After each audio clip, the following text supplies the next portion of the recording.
Assalamualaikum warahmatullahi wabarakatuh. Hai semuanya, perkenalkan nama saya Musdalifah, NIM 2317308848. Baik, adapun video kali ini saya akan menjelaskan materi terkait dari mata kuliah Ilmu Gizi. Kalau begitu, simak video saya sampai selesai. Nah, tahukah semua teman-teman apa itu penyakit dan gangguan umum pada atlet dan aktivitas fisik? Pengertian penyakit dan gangguan umum pada atlet dan aktivitas fisik. Yang pertama, definisi umum. Penyakit dan gangguan umum pada atlet dan aktivitas fisik adalah serangkaian kondisi kesehatan, kelainan fungsi, cedera, atau gangguan keseimbangan dalam tubuh yang terjadi, muncul, diperparah atau dipicu secara langsung maupun tidak langsung oleh proses latihan, pertandingan, atau pelaksanaan aktivitas fisik. Kondisi ini tidak hanya terbatas pada kerusakan fisik atau cedera pada otot dan tulang belakang, tetapi juga mencangkup gangguan sistematis tubuh, masalah medis, gangguan psikologis, ketidakseimbangan metabolisme hingga gangguan psikologis dan perilaku mengganggu kesehatan, kenyamanan maupun kemampuan penampilan prestasi seorang dalam beraktivitas fisik. Gangguan ini bisa dialami oleh siapa saja, mulai dari atlet profesional, atlet pemula hingga masyarakat umum yang rutin berolahraga. Gangguan ini dibagi menjadi dua kategori besar. Yang pertama, cedera olahraga, kerusakan struktural pada jaringan tubuh, otot, tulang, sendi, dan saraf. Yang kedua, penyakit gangguan medis, gangguan fungsi organ atau sistem tubuh yang dipengaruhi oleh aktivitas fisik. Yang kedua, klarifikasi dan penjelasan lengkap jenis gangguan. Yang pertama, cedera olahraga. Ini adalah gangguan yang paling sering terjadi berdasarkan waktu terjadinya dan penyebabnya. Cedera dibagi menjadi dua jenis utama. Yang pertama, cedera akut. Cedera yang terjadi secara mendadak, tiba-tiba, dan biasanya diketahui persis kapan terjadinya. Penyebab utama adalah tenaga atau kekuatan berlebih yang bekerja pada tubuh melebihi batas kemampuan jaringan tubuh menahannya. Adapun jenis-jenisnya, yang pertama, terkilir atau keseleo sprain. Pengertian cedera pada jaringan pengikat tulang atau ligamen akibat gerakan sendi yang berlebihan atau terpuntir paksa melewati batas gerak normal. Lokasi umum, pergelangan kaki, lutut, pergelangan tangan, dan siku. Gejala, nyeri tajam seketika, bengkak cepat, memar, rasa tidak stabil pada sendi, sulit digerakkan atau ditempuh berat badan. Selanjutnya, tingkatan ada 3 tingkat, dari ringan, sedikit ringan, hingga berat sampai sakit total. Yang kedua, cedera otot atau tegang otot strain. Pengertian, kerusakan pada serat otot atau urut otot akibat tarikan, pemuntiran atau kontraksi yang terlalu kuat dan cepat. Sering disebut otot tertarik atau robek otot. Lokasi umum, paha belakang, paha depan, betis, punggung bawah, dan bahu. Gejala, rasa nyeri seperti tertusuk atau terbakar. Kejang otot, kekuatan otot berkurang, pembekakan, ringan hingga berat dan memar. Yang ketiga, penggesekan sendi atau dislokasi. Pengertian kondisi di mana ujung tulang keluar dari kedudukan atau rongga sandinya secara total. Hal ini merusak kapasitas sandi dan diagemen di sekitarnya. Lokasi umum, bahu, jari, siku, dan lutut. Gejala deformitas, bentuk tulang terlihat aneh atau menonjol, nyeri hebat sendi, terkunci tidak bisa digerakkan, rasa mati rasa di sekitar area tersebut. Yang keempat, patah tulang akut atau fraktura. Yang pertama, pengertian. Putus atau retakannya struktur tulang akibat benturan keras, jatuh, atau hantaman benda keras. Yang gejalanya nyeri tak tertahan, bentuk anggota tubuh berubah, sulit bergerak, bengkak hebat, dan kadang terdengar bunyi krek saat kejadian. Yang kelima, cedera kepala atau gegar otak. Pengertiannya, gangguan fungsi otak sementara atau permanen akibat benturan pada kepala atau gerakan kepala yang terhenti mendadak. Gejalanya itu pusing, sakit kepala, mual atau muntah, pandangan kabur hingga tingkatan singkat. Kebingungan atau pingsan ini adalah cedera serius. Cedera akibat pemakaian berlebihan atau overuse injury. Cedera ini tidak terjadi secara mendadak, melainkan muncul perlahan-lahan dalam waktu minggu, bulan, atau bahkan tahun. Penyebab utamanya adalah beban latihan yang berulang terus-menerus tanpa waktu pemulihan yang cukup, teknik gerakan yang salah atau alat penunjangan seksual. Kerusakan terjadi akibat akumulasi tekanan pada jaringan tubuh. Jenis-jenisnya, yang pertama itu tendinitis, perdagangan urat. Pengertian, peradangan jaringan, perhubungan antara otot dan tulang, atau tendon akibat gesekan atau tarikan berulang. Contohnya, siku tenis, nyeri di siku luar siku. Lutut, pelari, nyeri, tempurung lutut, tendis atlet, nyeri urut di belakang lutut. Gejalanya itu nyeri bertambah saat beraktivitas, terasa kaku di pagi hari, atau setelah istirahat ada rasa berdenyut atau hangat pada area tersebut. Yang kedua, fraktur stres atau retakan tulang. Pengertiannya itu retakan halus atau kerusakan mikroskopis pada tulang akibat beban berulang yang diterima terus-menerus, bukan karena benturan. Tulang tidak sempat memulihkan diri sebelum diberi beban lagi. Lokasi umum, tulang kering, tulang telapak kaki, dan tulang rusuk. Gejalanya itu kadang nyeri yang awalnya hanya saat berolahraga lama, kelamaan menjadi nyeri terus-menerus, bahkan saat istirahat. Yang ketiga, sindrom nyeri tulang kering atau splints. Pengertiannya itu rasa nyeri pada bagian depan atau dalam tulang kering, sangat umum pada pelari atau orang yang berolahraga. Di permukaan keras disebabkan oleh perdagangan selaput pembungkus tulang. Selanjutnya yang keempat, bursitis. Pengertiannya, peradangan pada kantung cairan pelumas sendi atau bursa yang berfungsi mencegah gesekan antara tulang akibat tekanan berlebihan dan gesekan terus-menerus. Kantung ini membengkak dan berisi cairan. Lokasinya umum, lutut, siku, bahu, dan pinggul. Yang kelima, nyeri punggung bawah kronis.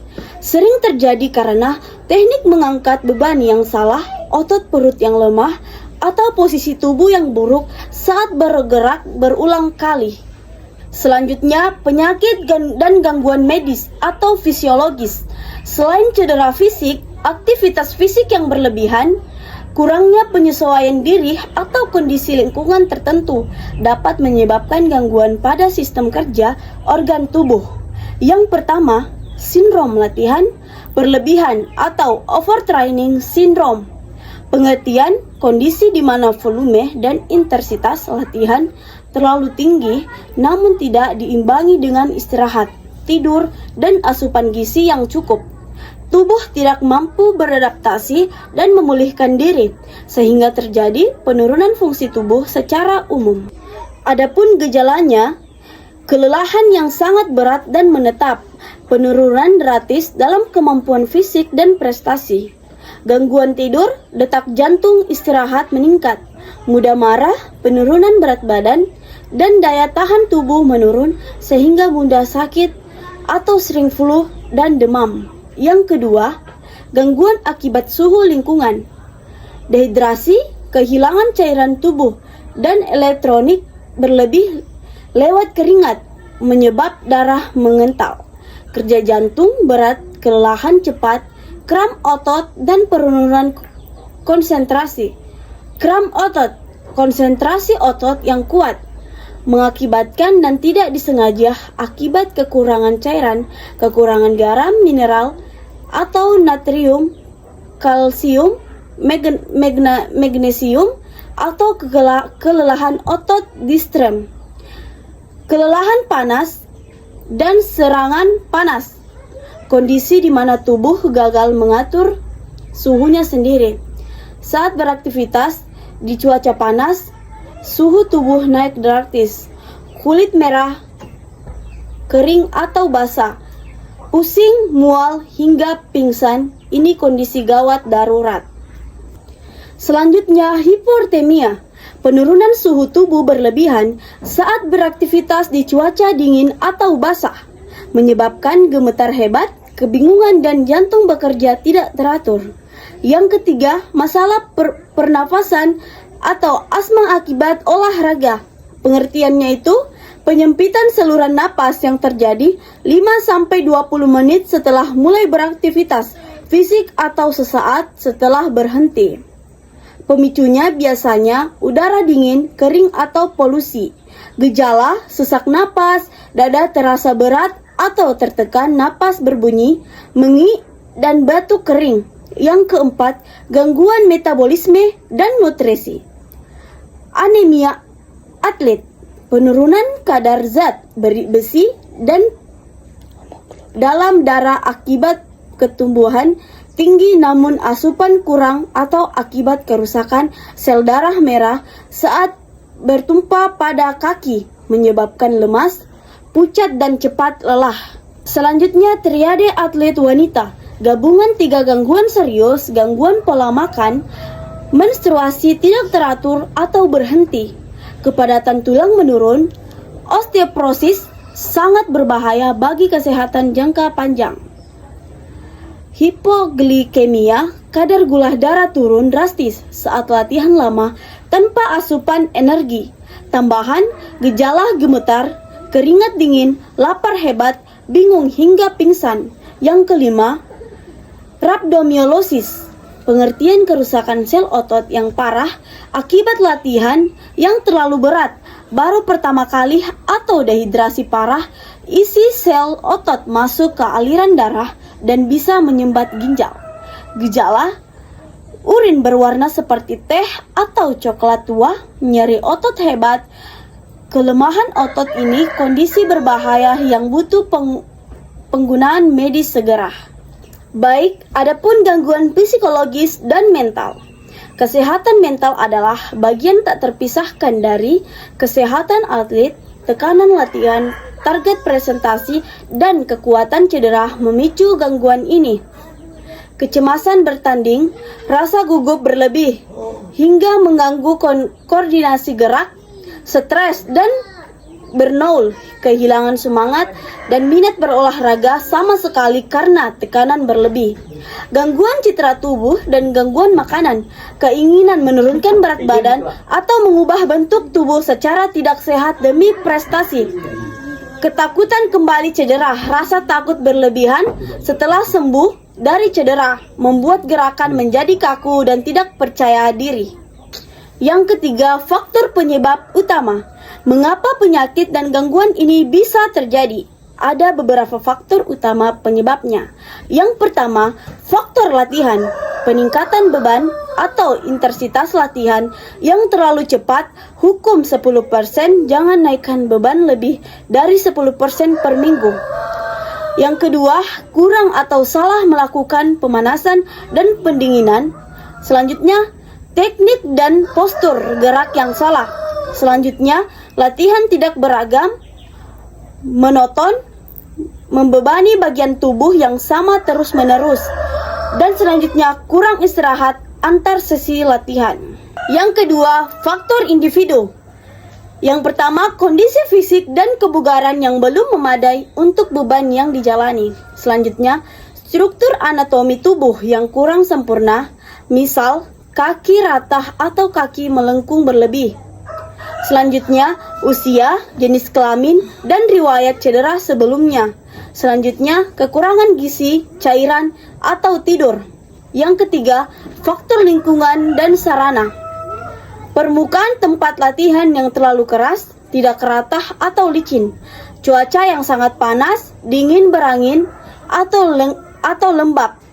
Selanjutnya, peralatan olahraga yang tidak pas, rusak, atau alas kaki yang tidak sesuai fungsi atau ukuran. Baik, untuk cedera akut atau metode RICE. Yang pertama, RICE atau istirahat, hentikan aktivitas, jangan menumpu beban pada bagian yang sakit.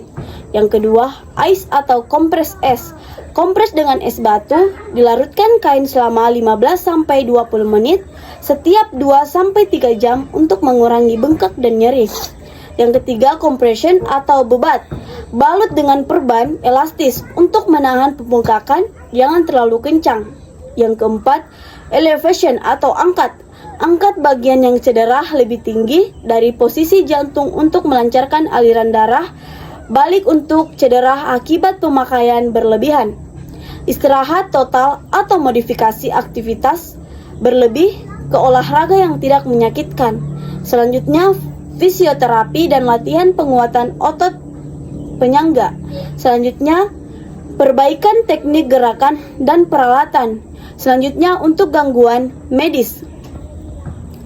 Penanganan medis spesifik sesuai penyakitnya, misal penambahan cairan dan elektronik untuk dehidrasi obat, penghambat saluran napas untuk asma, perbaikan gizi untuk anemia, dan lain-lain.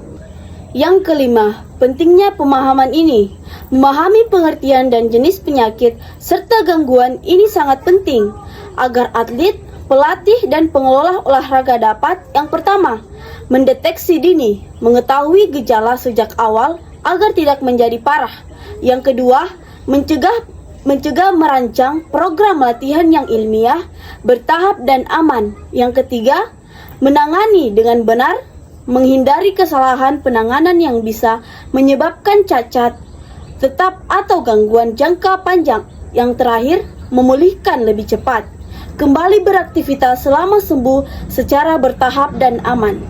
Nah, adapun sejarah lengkap penyakit dan gangguan umum pada atlet dan aktivitas fisik, yang dimana sejarah penyakit dan gangguan pada atlet adalah bagian tak terpisahkan dari sejarah perkembangan manusia, sejarah kedokteran, dan sejarah olahraga itu sendiri. Sejak manusia pertama kali bergerak, berlari, bertarung, atau berlomba, tubuh manusia telah mengalami tekanan, kelelahan, cedera, dan penyakit.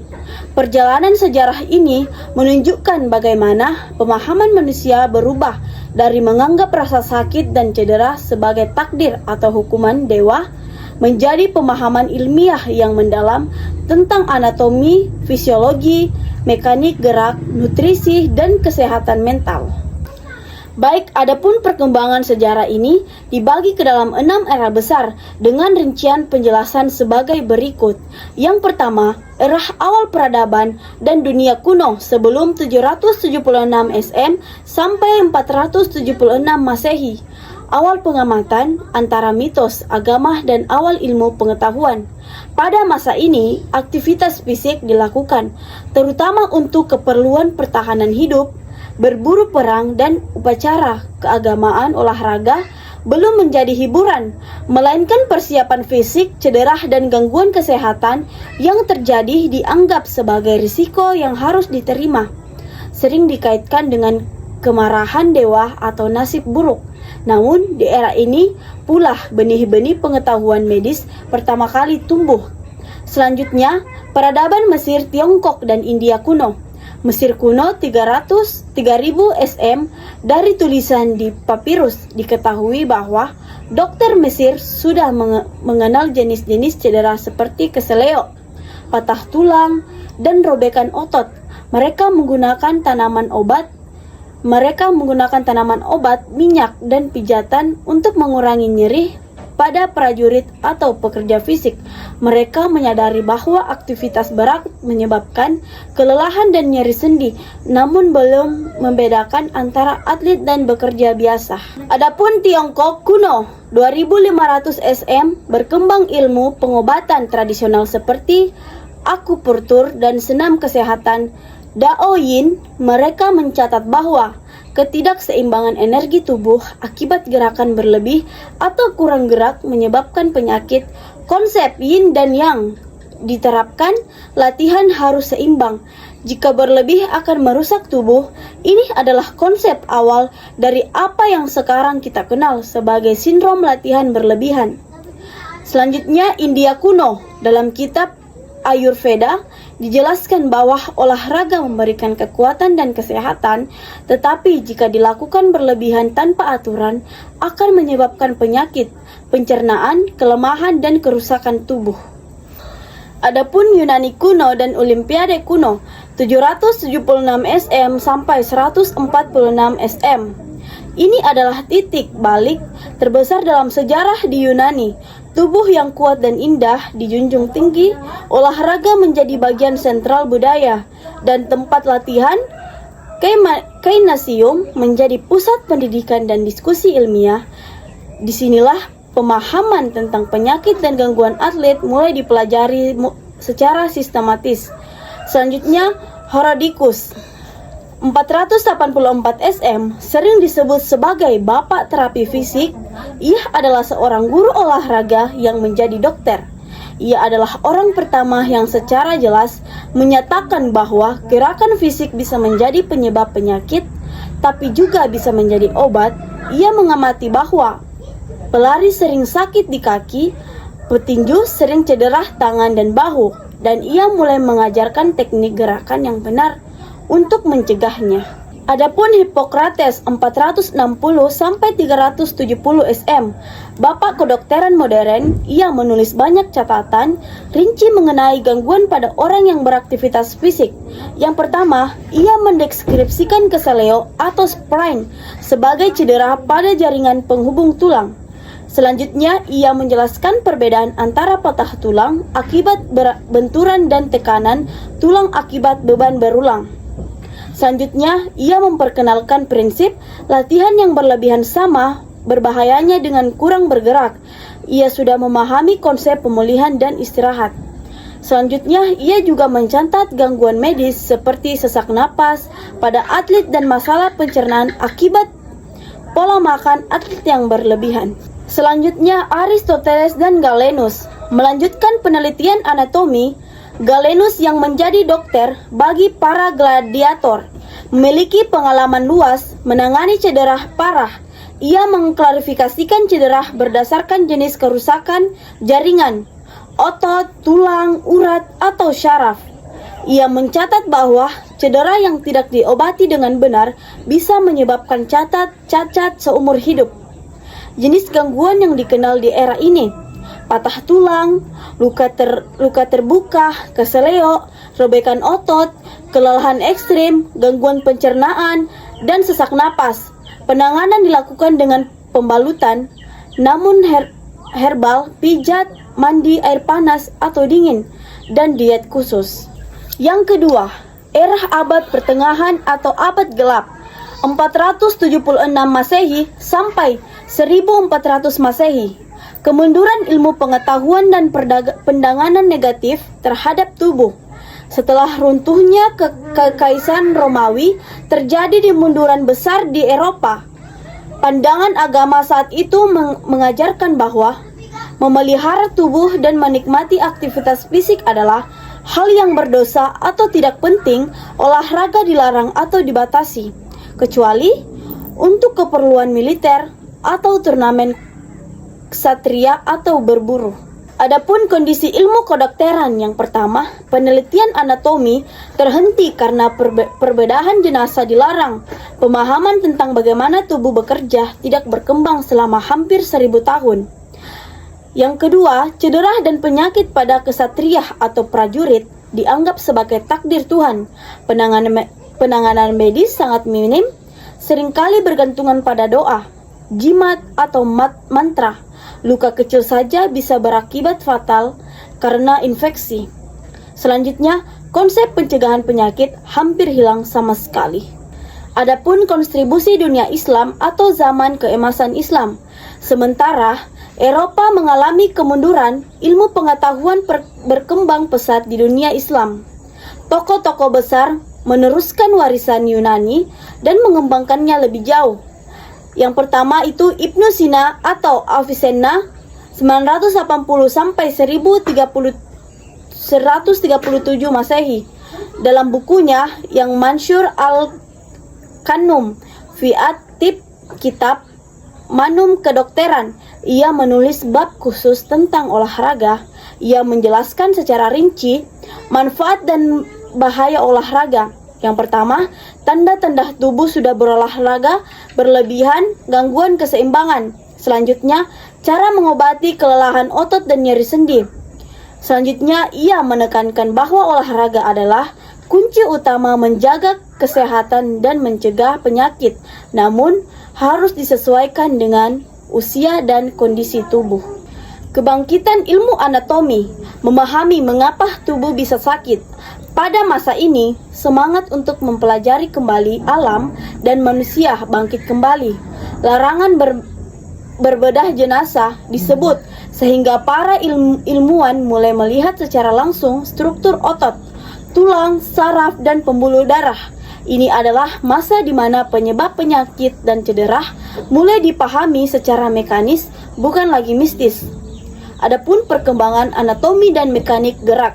Yang pertama, Leonardo da Vinci 1452 sampai 1519 melakukan penggambaran anatomi yang sangat akurat. Ia mempelajari bagaimana otot berkontraksi, bagaimana tulang berfungsi sebagai tuas, dan bagaimana gerakan berulang bisa menyebabkan gesekan antara jaringan.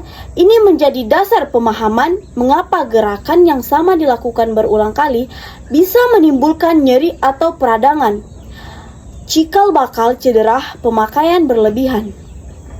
Yang kedua, Amreise atau Par 1510 sampai 1590, seorang ahli bedah militer Perancis yang dianggap sebagai bapak bedah modern. Pengalamannya menangani ribuan luka perang diterapkan pada cedera olahraga. Ia memperkenalkan cara membetulkan tulang yang patah, merawat sendi yang luka, dan menyadari bahwa istirahat yang terlalu lama justru membuat anggota tubuh menjadi lemah. Selanjutnya, Giovanni Borel 1608 sampai 1679 menulis buku De Motu Animalium tentang gerakan hewan. Ia adalah orang pertama yang menganalisis gerakan manusia menggunakan hukum fisika dan matematika. Ia menjelaskan berapa besar gaya yang bekerja pada lutut saat berlari, berapa beban pada tulang belakang saat mengangkat beban. Penemuan ini menjelaskan mengapa bagian tubuh tertentu lebih sering sakit dibanding yang lain. Selanjutnya itu pengenalan penyakit akibat pekerjaan atau gerakan. Yang pertama, Bernardino Ramazzini 1633 sampai 1714, bapak kedokteran kerja. Ia menulis buku tentang penyakit yang muncul akibat pekerjaan tertentu, meskipun fokus pada pekerja. Deskripsinya sangat mirip dengan penyakit atlet saat ini. Ia mendeskripsikannya. Yang pertama, nyeri lengan pada penari-penari atau mirip dengan cedera atlet senam. Yang kedua, nyeri kaki pada orang yang banyak berjalan atau mirip cedera pelari. Selanjutnya, ia menyimpulkan gerakan yang kuat, tidak wajar, dan berulang-ulang adalah penyebab utama penyakit pada otot dan saraf. Ini adalah definisi ilmiah pertama dari cedera akibat pemakaian berlebihan. Perubahan pandangan penyakit dan gangguan tidak lagi dianggap takdir, melainkan akibat dari mekanisme kerja tubuh yang salah atau beban yang berlebihan. Yang keempat, abad ke-19, 1800 Masehi sampai 1899 Masehi. Awal pengelompokan penyakit dan identifikasi masalah khusus. Memasuki abad ke-19, olahraga mulai populer di sekolah-sekolah, universitas, dan masyarakat umum Eropa.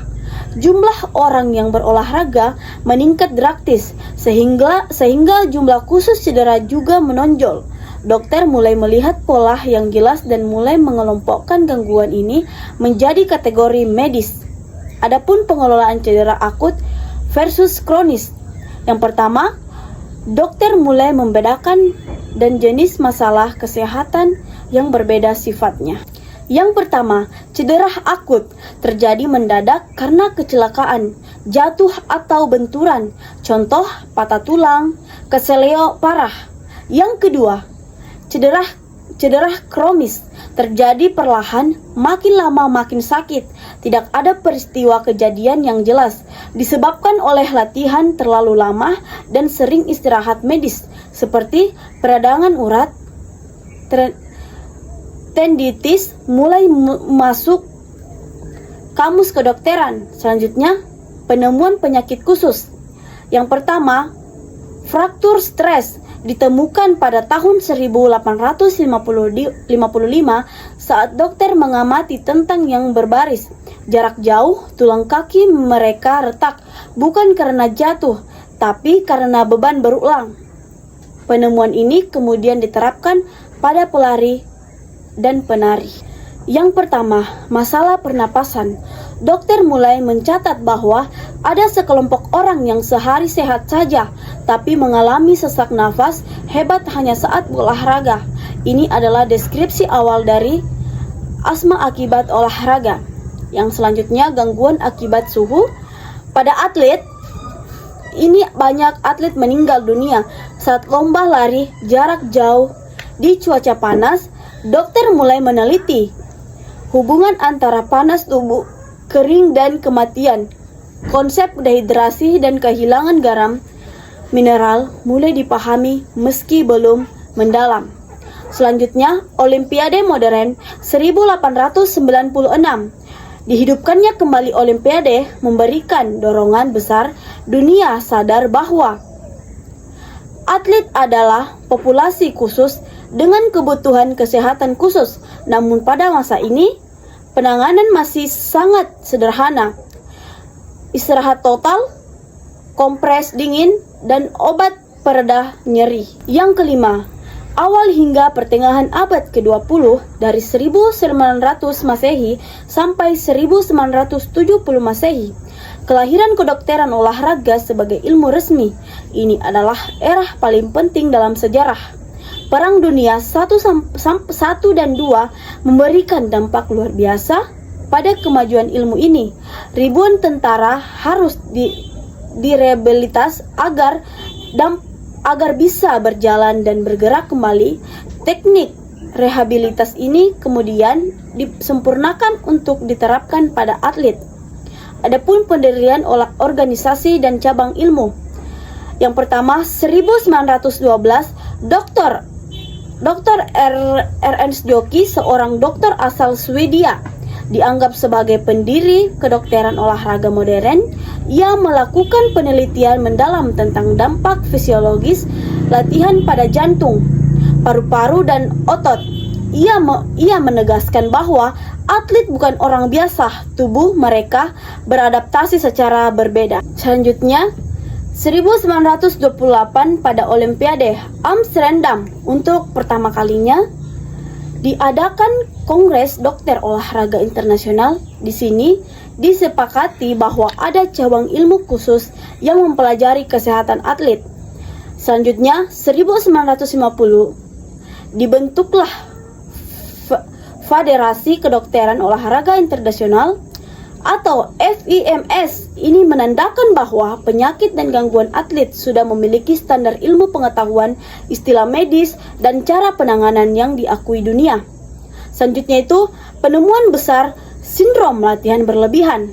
Pertama, pada tahun 1950-an, para pelatih dan dokter menyadari fenomena aneh semakin keras atlet berlatih justru semakin buruk presentasinya, semakin sering sakit dan semakin cepat lelah. Penelitian membuktikan bahwa ada batas kemampuan tubuh beradaptasi.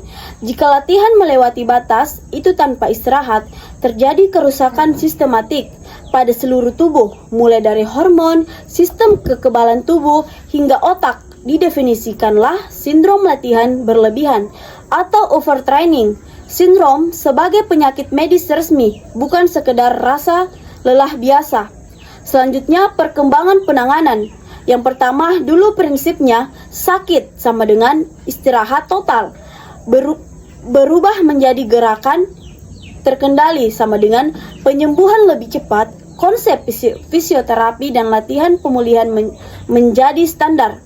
Selanjutnya, ditemukannya peran penting nutrisi, karbohidrat, protein, dan zat besi.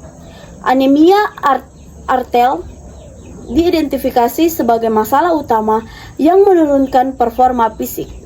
Demikianlah uraian lengkap dasar-dasar penyakit dan gangguan umum pada atlet dan aktivitas fisik. Materi ini mencakup seluruh aspek mulai dari definisi, klarifikasi, mekanisme, penyebab, hingga prinsip penanganan yang menjadi landasan utama dalam menjaga kesehatan dan keselamatan setiap orang yang beraktivitas fisik. I just had to let you know you're